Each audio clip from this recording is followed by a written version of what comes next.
नमस्कार, मैं हूं राघवेंद्र दुबे। इससे पहले कि आज के मुद्दे की बात करें, आप हमारे चैनल को सब्सक्राइब करें, लाइक करें और अपने मित्रों के साथ शेयर भी करें और बेल आइकन दबाना न भूलें, जिससे कि आपको नोटिफिकेशन मिलता रहे वीडियो।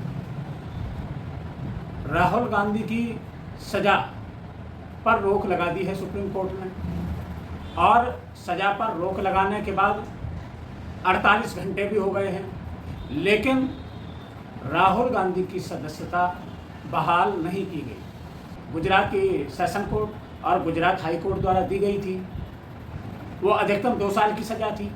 उस सज़ा पर सुप्रीम कोर्ट ने रोक लगाई और रोक लगाने के बाद शनिवार का दिन भी निकल गया और शुक्रवार को ये रोक लगाई थी।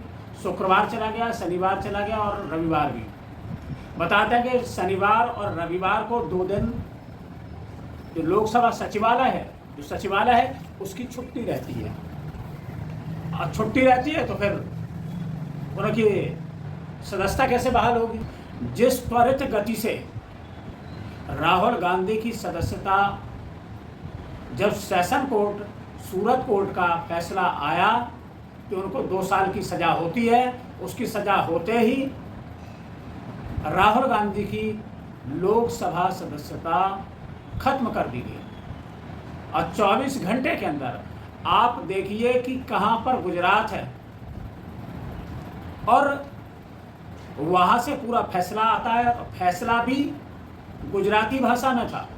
गुजराती भाषा में उसको ट्रांसलेट किया गया, गुजराती भाषा से उसको इंग्लिश में ट्रांसलेट किया गया।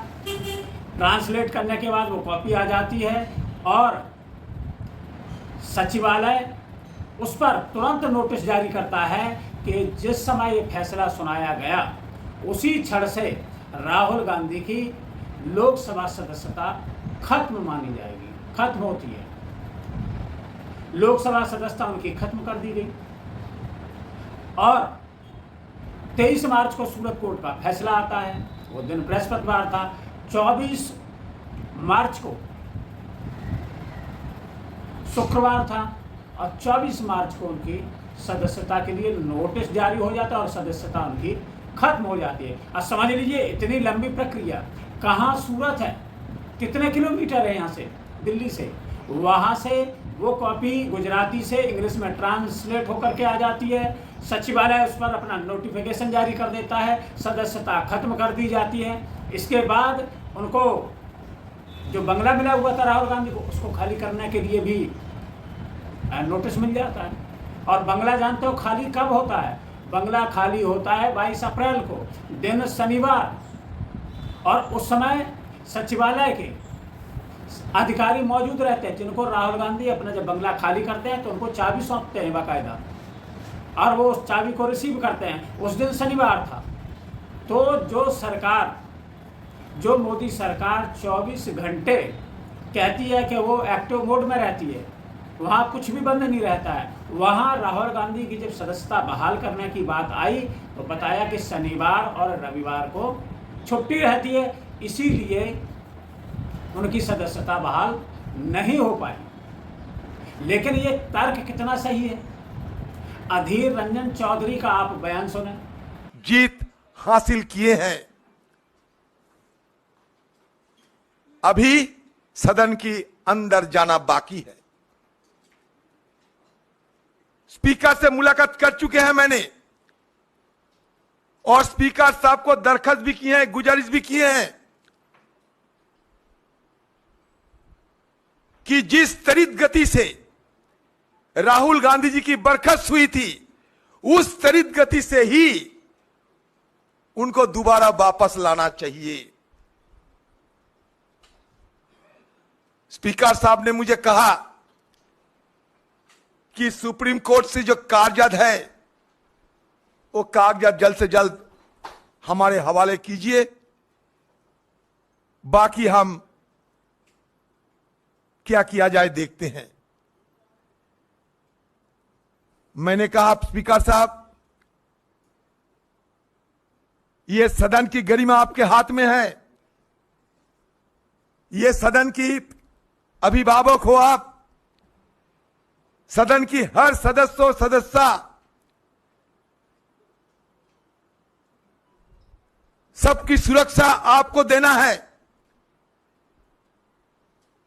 राहुल गांधी जी की जल्द से जल्द वापस लाके उनको अधिकार दिलाइए।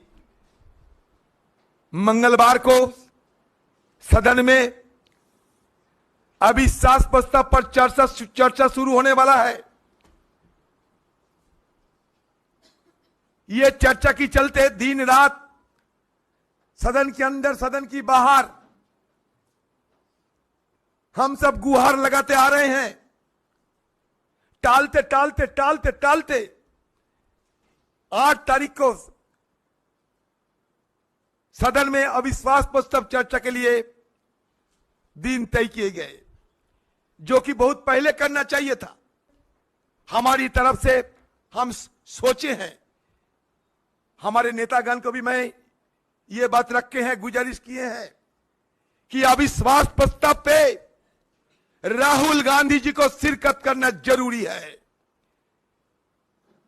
और अविश्वास प्रस्ताव की चर्चा शुरू होने का पहले ही राहुल गांधी जी को सदन के अंदर वापस लाने की इजाजत हमारे स्पीकर साहब दें। अधीर रंजन चौधरी जो कांग्रेस के नेता हैं, उन्होंने कहा कि जैसे ही राहुल गांधी की सजा पर रोक लगी, इसका मतलब ये हुआ कि उनकी सदस्यता बहाल का निर्णय हो गया कोर्ट में। अब उनकी सदस्यता जो बहाल हो जानी चाहिए थी, सुप्रीम कोर्ट और सचिवालय के बीच 1 किलोमीटर का अंतर है, वहां तक वह कागज नहीं पहुंच पाए। उन्होंने अधीर रंजन चौधरी कह रहे हैं, क्योंकि उन्हें पता था, उन्हें आशंका था कि इसमें भी दाव पेच भिड़ाएंगे कि राहुल गांधी की कैसे भी सदस्यता जो बहाल करने में, उसमें भी दाव पेच देखेंगे कि किसी भी तरीके से ये रुकी रहे। शुक्रवार को ये फैसला हो गया और लगभग ये दोपहर को फैसला आया तो आधा दिन फिर भी बाकी था और 1 किलोमीटर की दूरी है। इंग्लिश में फैसला था, इंग्लिश में पहले से ही ट्रांसलेट था, लेकिन वह नहीं पहुंच पाया। उन्होंने ओम बिरला से पहले ही इसके लिए उनको सूचित कर दिया था, एक लेटर भी दे दिया था कि इस तरीके से राहुल गांधी की सजा पर रोक लगा दी गई है सुप्रीम कोर्ट द्वारा, लिहाजा उनकी सदस्यता तुरंत बहाल की जाए। उन्होंने कहा इसके लिए पहले कागज आ जाए, वहाँ से जब सुप्रीम कोर्ट का आदेश आ जाएगा, इसके बाद सदस्यता उनकी बहाल की जाएगी।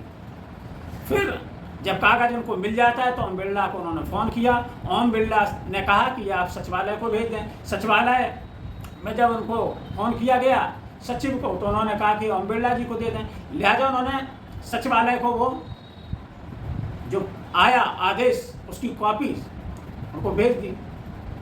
लेकिन इसके बावजूद भी शुक्रवार को उनकी सदस्यता बहाल नहीं की गई और शनिवार को भी नहीं की गई। इसके बाद रविवार की छुट्टी है ही। अब देखने की बात यह होगी, क्या रविवार के बाद सोमवार को भी राहुल गांधी की सदस्यता बहाल की जाएगी या फिर इसमें भी कोई दाव पेंच रहेगा। अभी अभी उनके एक और सांसद राम शंकर कठेरिया, जो आगरा से सांसद हैं, पहले मंत्री भी रहे मोदी सरकार में, उनको आगरा MP MLA कोर्ट ने 2 साल की सजा सुनाई है और उन पर 50,000 का जुर्माना भी लगाया है। 2011 में उन्होंने बिजली कर्मचारियों के साथ मारपीट की थी, उस मामले को लेकर के।